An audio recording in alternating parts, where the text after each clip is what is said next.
Hi friends, welcome to our channel. Human resource management के लिए हमने ये पूरा सीरीज स्टार्ट किया है। तो उसमें लास्ट वीडियो में बताया था कि हम लोग इस सीरीज के अंदर क्या क्या वीडियो कवर करने वाले, क्या क्या टॉपिक के ऊपर डिस्कस करने वाले। तो जो आज का जो टॉपिक है वो हायरिंग के ऊपर है। हम लोग जब भी हमारे ऑर्गेनाइज में कोई टीम हायर करते हैं तो उसका पूरा प्रोसेस क्या होना चाहिए के ऊपर हम लोग इस वीडियो में डिस्कस करने वाले। तो संजय सर हमारे साथ है। लास्ट वीडियो में हमने संजय सर का इंट्रोडक्शन वगैरह दिया था। अगर आपने लास्ट वीडियो नहीं देखा है तो आप उस वीडियो को देख सकते हो। तो यहाँ पे एज ए ओनर जो मेरी रिक्वायरमेंट रहती है कि मुझे अगर टीम हायर करना है तो मैं किस तरीके से उसके बारे में सोचूंगा, मैं किस तरीके से प्रोसेस करूंगा। तो मेरे माइंड में जो जो क्वेश्चन है वो सारे क्वेश्चन मैं संजय सर को पूछूंगा। तो संजय सर हमें पूरा उसका प्रोसेस हमें बताएंगे कि टीम हायर क्या पूरा प्रोसेस क्या होना चाहिए। तो संजय सर, मेरा एक फर्स्ट क्वेश्चन ये है, अप्रैल और मई मंथ में मेरे स्टाफ की रिक्वायरमेंट है, तो मैं उसका प्रोसेस कब से मुझे स्टार्ट करना चाहिए? ओके तो पहले तो ये देखो कि हम जैसे जो भी बिजनेसमैन है वो कैसे करते हैं कि जब ज़रूरत हो तब ढूंढने निकलते हैं। जैसे आपने बताया कि अप्रैल और मई में रिक्वायरमेंट है तो तब ढूंढने निकलना। बट रिक्रूटमेंट या तो हायरिंग की प्रोसेस जो देखने जाए तो उसमें ओवरऑल ऐसा होता है, कोई भी कंपनी बड़ी होती है तो उसमें स्ट्रक्चर एक वो फॉलो करते हैं। तो जैसे ही बिजनेस के जो गोल्स है कि इस साल हमको कितना बिजनेस करना है, किस हिसाब से हमको आगे बढ़ना है, कहाँ कहाँ हम जाएंगे। जनरली बड़ी company 3-5 years down the line सोचती है, आगे का सोचते हैं। तो पहला चीज़ हर एक बिजनेस ओनर को ये देखना चाहिए कि मुझे कहाँ पहुँचना है। ये जब तक क्लैरिटी नहीं है तो कैसे कैंडिडेट, कैसे एम्प्लॉई, कैसे लोग हमारे साथ जुड़े, वो हमको क्लैरिटी होती नहीं है। बराबर। तो ये दो क्वेश्चन आपके सामने रखता हूँ कि हमारे पास सही लोग सही जगह पे काम कर रहे हो तब कंपनी बड़ी हो, या बड़ी हो जाए तब सही लोग हम लेके आए, क्या सही चीज़? सेकंड तो पॉसिबल होता ही नहीं है कि जब जरूरत है उस टाइम पे अगर हम लोग स्टाफ सही लोग ढूंढने जाएंगे तो नहीं मिलेंगे। राइट। तो जैसे एक बिजनेस ओनर को कहीं पे पहुंचना है, जैसे अभी सिर्फ फॉर एन एग्जांपल 10 करोड़ उनका टर्नओवर है और उनको 20 करोड़ पहुंचना है, मल्टी स्टेट पहुंचना है, मल्टी सिटी करना है, कुछ भी ऐसी रिक्वायरमेंट हो, तो पहले वो सोच के वो पहुंचने के लिए कैसे लोग मुझे चाहिए। मतलब मेरे लिए पहला प्रोसेस वो होना चाहिए कि मुझे किस टाइप के लोग होने चाहिए, तब मैं उस लेवल पे पहुंच सकता हूँ। तो पहले तो क्लैरिटी कि मुझे कहाँ पहुंचना है। राइट। जहाँ पहुंचना है वो पहुंचेंगे तभी कि वो सक्षम लोग मेरे साथ हैं। राइट। जब वो क्षमता वाले लोग मेरे साथ हैं तो नेचुरली वहां पहुंचना बन जाएगा। तो अभी क्या हो रहा है कि हम पहला चीज तो जो कैंडिडेट या तो एम्प्लॉय को हम कॉस्ट मानते हैं, वो कॉस्ट सेंटर है, यानी वो खर्चा है, लायबिलिटी है। जबकि मैं इसको बोलता हूँ कि वो अपना सही रियल जो कैपिटल है ना, वो है एम्प्लॉय। क्यों ऐसा? जब तक ये थॉट प्रोसेस नहीं बनेगी तब तक हम लोगों को लेने के लिए हम क्या करेंगे, जैसे एक कैंडिडेट हमको एम्प्लॉय हमको चाहिए कि उसमें 20,000 रुपया लगता है तो हम 10,000 वाला ढूंढेंगे। राइट। ऐसा ही होता है क्योंकि उसको कॉस्ट सेंटर है। जबकि आप देखें तो आपके पास बेस्ट रिसोर्सेस है, जैसे मशीनरी अच्छी है, आपके पास प्रोडक्ट अच्छी है, सब कुछ ठीक ठाक है, बट आपके पास जो सही लोग सही जगह पे नहीं है, सही पोजीशन पे सही लोग नहीं है, वो कैपेबिलिटी चाहिए, जो उसकी स्किल्स चाहिए वो नहीं है, तो वो आपका काम बढ़ाएंगे। आपको और ज़्यादा ध्यान रखना पड़ेगा, वो काम कैसे कर रहे हैं, क्या कर रहे हैं, उसके पीछे लगना पड़ेगा, आपको फॉलोअप लेना पड़ेगा। जबकि वो कैपेबिलिटी वाला इंसान, जैसे अकाउंटिंग एंड आप फील्ड से है, अकाउंटिंग एंड फाइनेंस है। अब से फॉर एन एग्जांपल आप ऐसे कोई कैंडिडेट को ले, ऐसे एम्प्लॉय को ले कि जिसके पास एक बेसिक नॉलेज अकाउंटिंग का है बट कोई टेक्निकल एस्पेक्ट नहीं है, तब आपको उनको बोलना पड़ेगा कि क्या करना है। हर एक चीज मुझे उसको सिखानी पड़ेगी। राइट। जबकि उल्टा इससे देखो कि एक चार्टर्ड अकाउंटेंट या तो एक क्वालिफाइड अकाउंटेंट है तो वो आपको बताएगा कि आपको क्या करना चाहिए। राइट। वो हमें सिखाएगा। तो कौन सा बेटर है वो आपको ध्यान देना है कि कैसा कैसा कैसा टीम मेरे को चाहिए, Right. जो मुझे बताए वो या मैं उसको बताऊँ। ये तो फिर ऐसे हो जाएगा कि मुझे उनसे काम निकालने के लिए भी मुझे उसको टाइम देना पड़ेगा। तो मेजोरिटी टाइम जो होता है ना, क्या होता है कि हम सुपरवाइजर बन के रह जाते हैं। जो नए लोग आते हैं ना, उनके सुपरवाइजर बन के रह जाते हैं कि उसने काम किया होगा कि नहीं, वो क्वेश्चन बहुत चलता रहता है। तो पहला चीज ये अपने आप में एक एंटरप्रेन्योर अपने आप में स्थापित कर दे कि वो कैपिटल ऐसा कैपिटल है कि जो आपको बहुत आगे लेके जाएगा। तो ना सिर्फ वो थोड़े टाइम के लिए, बट ये एम्पायर जो आप खड़ा कर रहे हैं, ये जो पूरा एंटरप्राइज आप खड़ा करना चाह रहे हैं, उसकी वो नींव है, वो माइलस्टोन है। वो एक एक माइलस्टोन जैसे बढ़ते गए हैं, ऐसे ही कंपनी बड़ी होगी। सही लोग सही जगह पे जो नहीं हुए तो आप आगे नहीं बढ़ सकते। तो बिजनेस ओनर तभी कहलाते हैं कि सही लोग सही जगह पे चूज करके रखें। तो पहली जो क्षमता है as a entrepreneur, as a business owner, जो अपने पास होनी चाहिए कि सही लोग कैसे हम लेके आए, ऑनबोर्ड करें और उसको सही जगह पे रखें। ये सबसे बड़ी चीज़ है। जैसे हम अभी एक फर्टिलाइजर कंपनी को सर्व कर रहे हैं, they are doing wonderful, 50 crore का टर्नओवर है ना। उनका अगले 5 साल का ऐसा एक्सपेक्टेशन है कि हम IPO करेंगे। अब सोचो कि जो कंपनी अभी तक जैसे चल रही थी वैसे ही चले तो IPO पॉसिबल नहीं है। नहीं। अब जैसे उसमें ह्यूमन रिसोर्स जैसे मैनेजमेंट है, अब HR के लिए ही एक एडमिनिस्ट्रेशन संभालने वाला जो एक एम्प्लॉई है वो ही HR संभाल रहा है। अब आप सोच सकते हैं कि कैसा HR मैनेजमेंट होता होगा, राइट। वैसे ही R&D जो डिपार्टमेंट है वो ना के बराबर है। QC जो है उस पे कंटिन्यूअस जो क्वालिटी चेक बना रहे, ऐसा कोई वहाँ पे कोई कैपेबल इंसान नहीं है। जो भी है, जैसे कोई भी कंपनी खड़ी होती है ना, कैसा होता है कि जो रिलेटिव है, नज़दीकी फ्रेंड्स है, हम उनको ले लेते हैं टीम में, उनको बिठा देते हैं जगह पे। गलत नहीं, उनकी स्किल बढ़ रही है तो गलत नहीं है, बट वही यानी जैसे जैसे हम आगे बढ़ते हैं तो उसमें टेक्निकल जैसे एक ट्रांसपोर्टेशन चीज़ है कि मैन्युफैक्चरिंग है तो ट्रांसपोर्टेशन करना पड़ता है। अब ट्रांसपोर्टेशन एक चीज़ है और लॉजिस्टिक एंड सप्लाई चेन दूसरी चीज़ है। अब लॉजिस्टिक एंड सप्लाई चेन बहुत बड़ी चीज़ है, उसमें ट्रांसपोर्टेशन छोटी चीज़ है, राइट। अब सोचो कि logistic and supply chain manage करने वाले एक एम्प्लॉय को आपने रख लिया तो ट्रांसपोर्टेशन टेकन केयर हो जाएगा, वेयर हाउसिंग, कॉस्टिंग, ये सब कुछ देखेगा।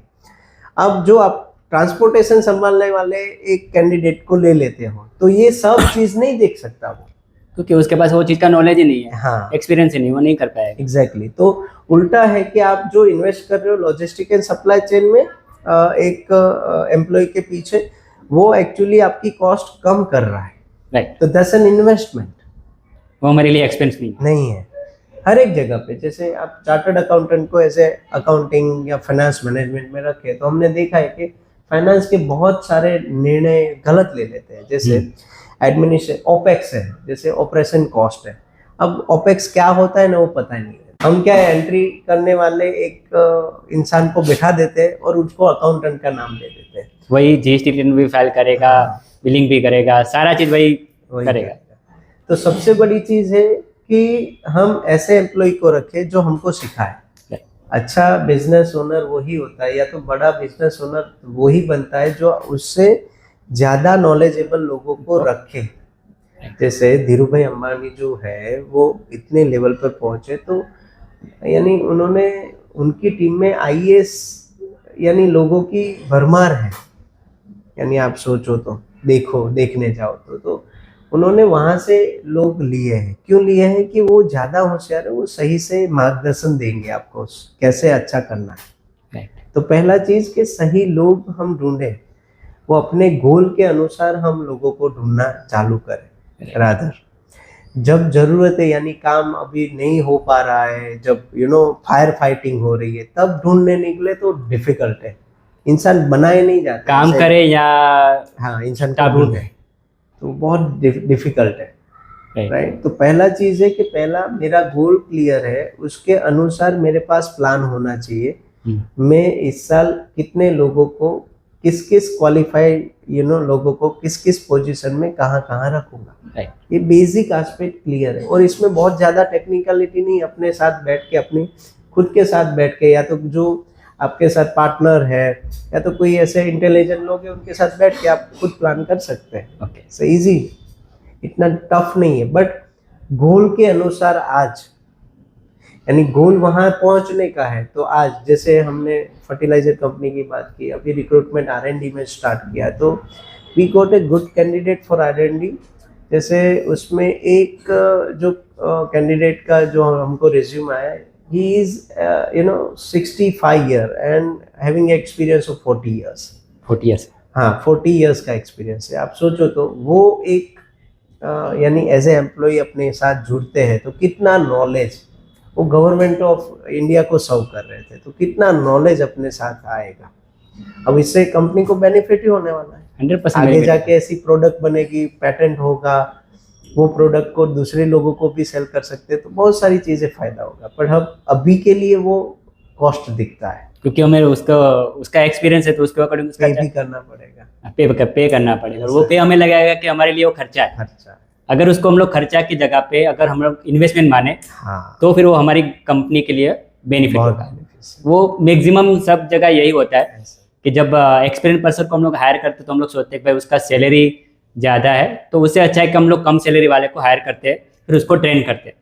बट वो उससे होता ये है कि जो रिजल्ट हमें एम्प्लॉय से चाहिए वो नहीं मिल पाता है, और उसके वजह से हमारा जो ग्रोथ होना चाहिए वो ग्रोथ नहीं हो पाता है। संजय सर ने सही बात बताई कि हमें ऐसे टीम को हायर करना चाहिए जिससे हमारी कंपनी का ग्रोथ हो, और उसके पास ऐसा एक्सपीरियंस, नॉलेज, अगर हम उसको एज ए एक्सपेंस की जगह पे उसको अगर हम लोग इन्वेस्टमेंट माने तो श्योरली इसका बेनिफिट मिल सकता है। सर, सेकंड क्वेश्चन ये है कि वो इंटरव्यू का एक प्रोसेस क्या होना चाहिए? अगर हम लोग किसी भी स्टाफ को हायर करते हैं तो उसका प्रोसेस क्या होना चाहिए? तो इंटरव्यू से पहले मैं यानी कैसे एक सही कैंडिडेट को ढूंढा जाए, ये प्रोसेस जो है ना वो बहुत क्रिटिकल है, क्योंकि आज है ना आप देखो तो स्किलफुल लोग मिल नहीं रहे।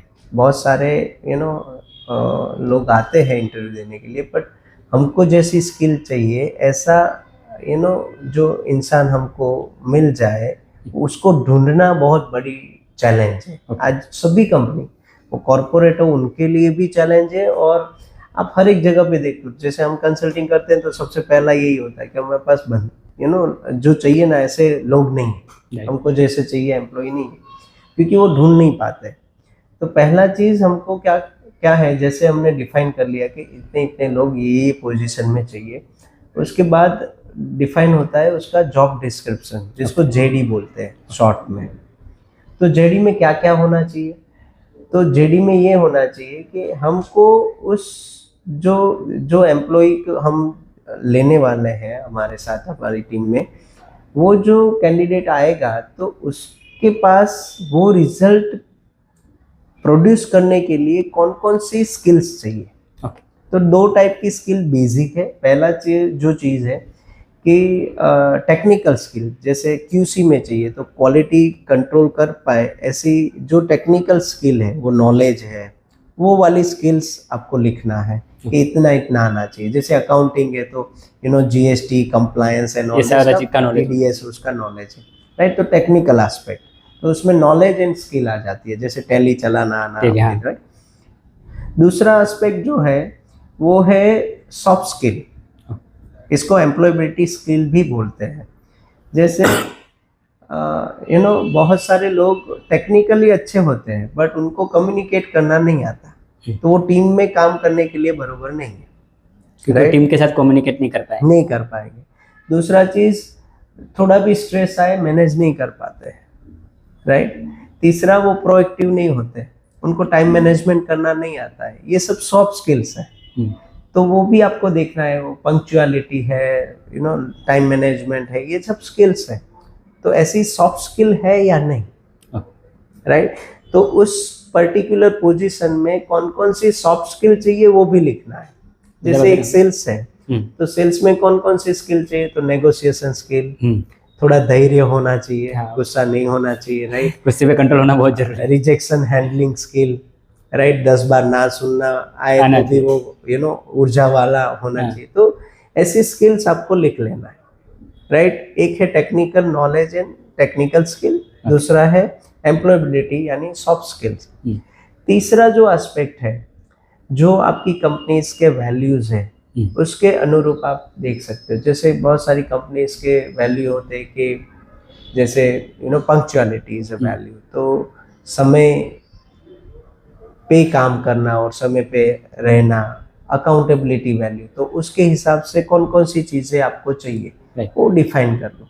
ये डिफाइन करके आप दे सकते हो कि ये रिजल्ट प्रोड्यूस करना है, इसके लिए ये काम है और इसके लिए ये स्किल है। ये तीन चीज जेडी को बनाती है। फिर से जेडी में क्या क्या होता है, जॉब डिस्क्रिप्शन में फर्स्ट थिंग ये रिजल्ट प्रोड्यूस करना है। देखो रिजल्ट और काम डिफरेंट है। हम क्या कहते हैं, ये काम करना है, इसलिए काम मतलब हो गया डेटा एंट्री करना, हाँ डेटा एंट्री फाइल करना, राइट। तो जीएसटी रिटर्न फाइल करना क्यों है, क्योंकि कंप्लायंस को मेंटेन करना है, राइट। तो हम कंप्लायंस में ठीक ठाक हो जाए, दैट्स रिजल्ट कि हमारा कंप्लायंस कभी भी गवर्नमेंट का कंप्लायंस है वो कभी भी हम चूके नहीं, वो ठीक ठाक चलता रहे, बहुत स्मूथ एंड राइड हो, उसमें कभी पेनल्टी ना, दैट्स ए रिजल्ट, राइट।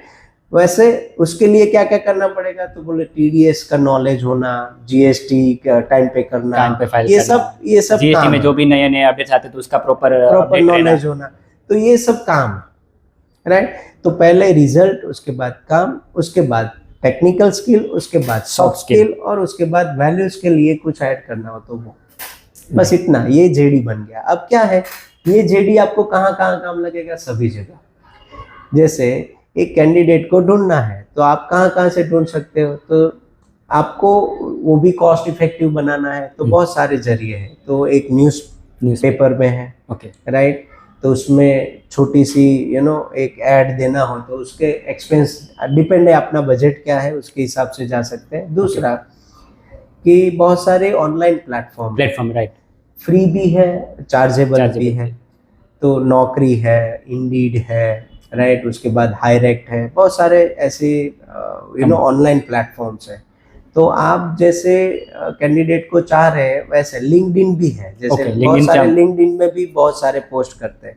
तो जेडी रेडी है तो आप सेम टू सेम आप उसको कॉपी पेस्ट कर सकते हैं। मतलब इतना जो हमें इंटरव्यू के लिए जो एम्प्लॉय चाहिए, वही पर्सन वो इंटरव्यू के लिए आएगा।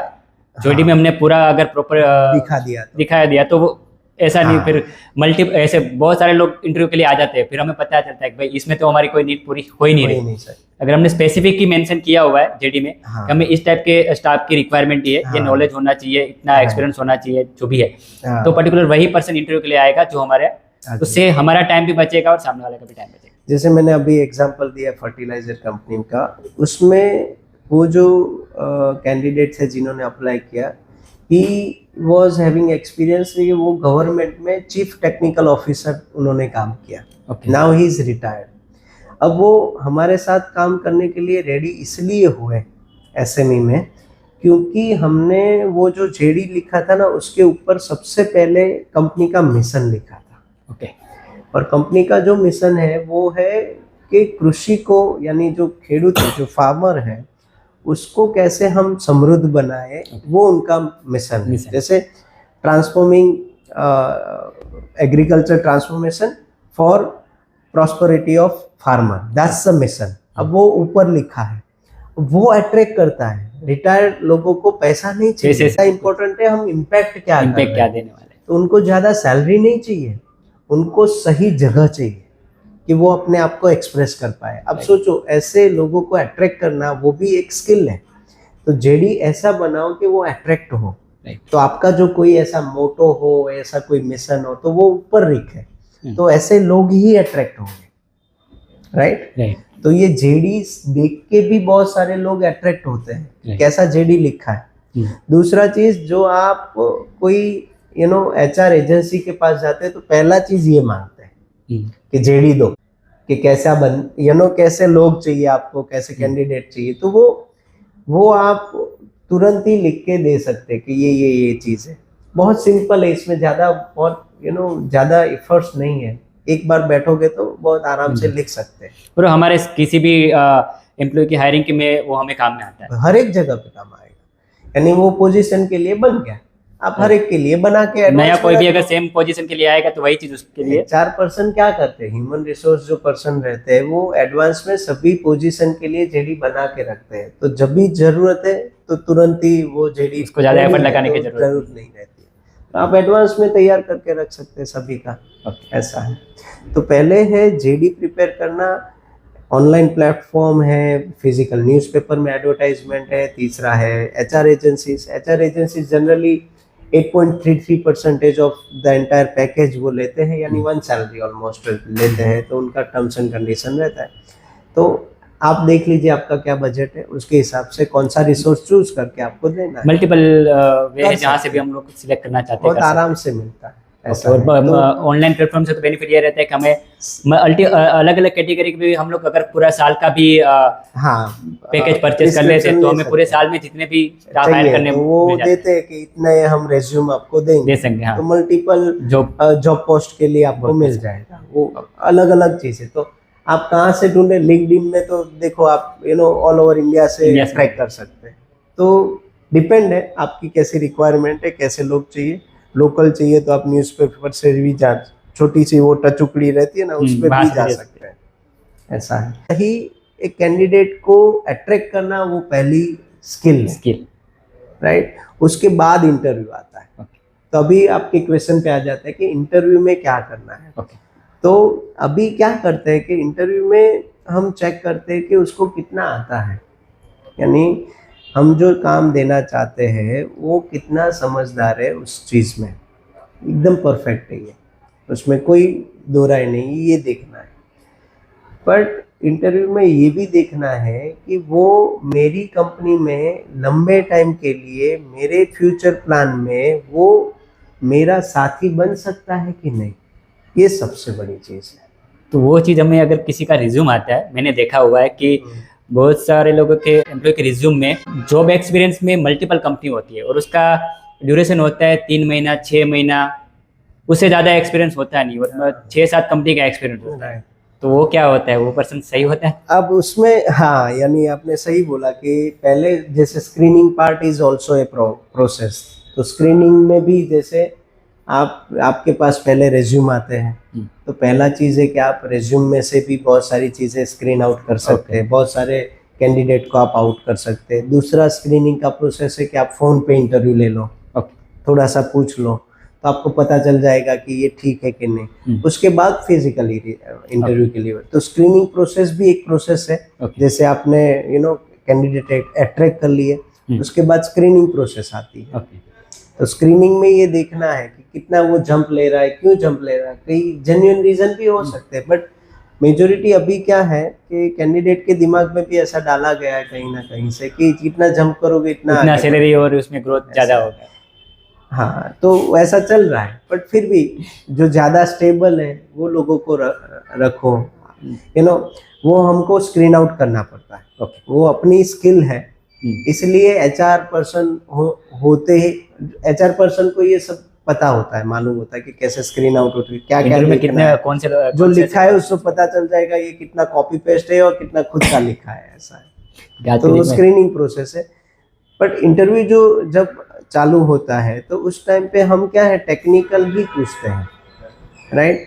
तो हम ये नहीं देखते कि वो जो इंसान हमारे साथ जुड़ रहा है, क्या हम और वो लंबे टाइम के लिए साथ साथ चल सकते हैं।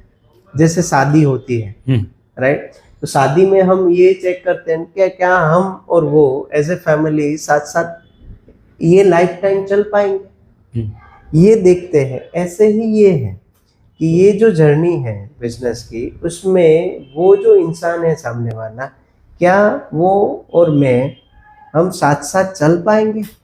तो वो साथ साथ चल पाएंगे वो समझना, उसके लिए उसको जांचना परखना वो बहुत जरूरी है।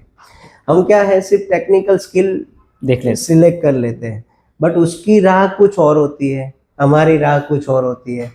उसको कहीं और जाना रहता है तो वो टेम्पररी रुकता है, हम वो देखते ही नहीं। तो हमको वो सिलेक्ट करना उससे पहले, जैसे हमने एक कंपनी में एचआर हेड का ही रिक्रूटमेंट करना था, तो हमारे जो क्राइटेरिया थे उसमें टेक्निकल एस्पेक्ट तो था, एचआर में नॉलेज और वो सब कुछ था, बट उसमें हम बहुत क्लियर थे कि हमारे जो वैल्यूज है उसमें रिलेशनशिप इज बेस। संबंध जो है उस कंपनी में, संबंध एक 500 लोगों की कंपनी थी और ऑलमोस्ट 450 करोड़ का टर्नओवर था, तो उस कंपनी में संबंध जो है, रिलेशनशिप इज कोर, यानी उनके वैल्यूज में था। तो ऐसा एक इंसान चाहिए कि वो हर एक इंसान को समझ पाए, वो भावनात्मक हो, वो सिर्फ वो बोलते हैं ना प्रोफेशनल रिलेशनशिप, ऐसा नहीं, एक इंसान को एज ए इंसान टच कर पाए, ऐसा कोई कैंडिडेट चाहिए था। तो बहुत सारे लोगों को ऑल ओवर इंडिया से आए थे रेज्यूम, फिर हमने ऐसे एक कैंडिडेट को चूज किया और बहुत अच्छे से उसके बाद यानी वो सेट भी हो पाया और बहुत अच्छे से अभी ऑलमोस्ट 2.5-3 साल हुए इज वर्किंग दैट। तो उसको भी मजा आ रहा है, कंपनी को भी एंजॉइंग, बिकॉज वो कोर वैल्यू के हिसाब से था। उसमें मैंने खुद इंटरव्यू लिए थे फाइनलाइजेशन में, तो एक लड़की भी थी, वो आई थिंक एमपी से थी और सभी चीज़ में परफेक्ट, बट ये चीज़ में वैल्यूज में नहीं सेट हो रही थी, इसलिए हमने रिजेक्ट कर लिया। तो ये देखना है कि आपके जो वैल्यूज है उसके अनुरूप क्या है, उसके हिसाब से आपको सिलेक्ट करना है, सिर्फ टेक्निकल नहीं देखना है। तो हम क्या करते हैं, मैं रिकमेंडेशन क्या देता हूँ, अभी क्या है, अभी जो जमाना चल रहा है it's about human, it's not about technical aspect. तो मैं क्या करता हूँ, तो मैं ऐसा जनरली प्रपोज करता हूँ कि ये ऐसा समझो कि हम लोग एक दूसरे को जांच रहे हैं, एक दूसरे को समझ रहे हैं, हम लोग बातचीत करेंगे, समझेंगे, जो एक दूसरे को पसंद करेंगे ना तो साथ में चलेंगे। टेक्निकल चीज तो अगर नहीं है तो उसको इम्प्रूव किया जा सकता है, उसको सीखा जा सकता है, भी सिखाया जा सकता है, बट एज ए इंसान ठीक है, हम एक दूसरे के साथ चल सकते हैं। तो मैं उसको पहले कंफर्टेबल कर देता हूँ, क्या करता हूँ, उसको पहले बोलता हूँ कि आप आराम में आ जाओ, ये इंटरव्यू नहीं है, ये बातचीत है, आप भी कुछ पूछोगे, मैं भी कुछ पूछूंगा, हमको समझ में आएगा कि हम लोग लंबे टाइम पे हाथ पकड़ के साथ साथ चल सकते हैं, तो हम साथ चलेंगे, राइट। वरना आप भी वो निर्णय ले सकते कि साथ नहीं चलने का, और मैं भी वो निर्णय ले सकता हूँ, बट लंबे टाइम पर साथ चले, ऐसा कुछ हो, ऐसा हम लोग वार्तालाप करेंगे। तो this is not an interview, this is just a discussion to understand each other. तो इंटरव्यू प्रोसेस नहीं है, जैसे understanding, this is like a dating. अब डेटिंग होती है ना, हाँ, शादी होती है, उससे पहले हम एक दूसरे को पहचानने के लिए वो डेटिंग करते हैं, वैसा है। तो ये डेटिंग प्रोसेस है, तो वो कंफर्ट में आ जाते हैं, इसके बाद वो जो नेचुरल है एस्पेक्ट है वो निकल के आता है, उसके माइंड में क्या चल रहा है, उसका फ्यूचर गोल क्या है, हाँ वो सब कुछ, हाँ वो सारा चीज हमारे साथ डिस्कस करना चाहिए। तो उसने कैसे कैसे लाइफ जी है, उसका बैकग्राउंड, उससे पता चल जाएगा कि आपके वैल्यूज और उसके वैल्यूज मिलते हैं या नहीं, वो कैसी फैमिली से आ रहा है, उसके गोल्स क्या है, उसकी लाइफ के बारे में क्लैरिटी क्या है, उसके लाइफ में क्या इंपॉर्टेंट चीज़ है। देखो इंटरव्यू में वैल्यूज आपको जो क्लियर है, तो उसको क्वेश्चन में तक यानी कन्वर्ट करना, वो आप मास्टरी है।